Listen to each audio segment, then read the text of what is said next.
Okay po, good evening. Bali, ito po yung store discussion namin regarding sa SMM po no October 31. Bali, meron po tayong mga slow moving na item. So, isabihin ito yung mga hindi ganong mabenta.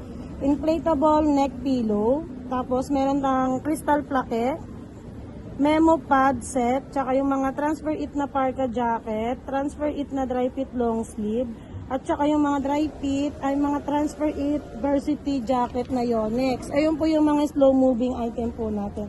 So bali sa website po may bagong page na scrub suit at saka clearance sale. Doon sa clearance sale po, doon po nakalagay yung mga sale na item tsaka yung mga slow moving nating mga item. Bali sa ROM po, SOP na po natin talaga is yung actual sample post.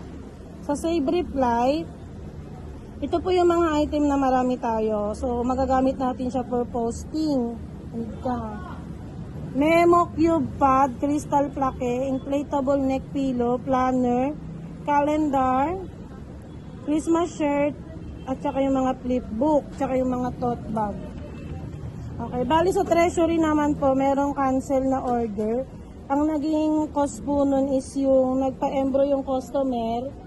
Tapos, meron siyang sample. Pero hindi na kaya. Hindi natin nagaya yung actual sample na gusto ng customer. Siyempre, di ba, magkakaiba talaga ng output.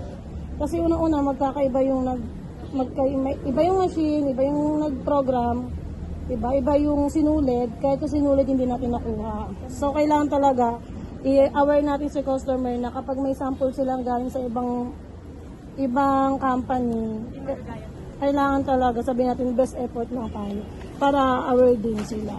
So, bali, ayun lang naman po yung aming discussion for today. Thank you.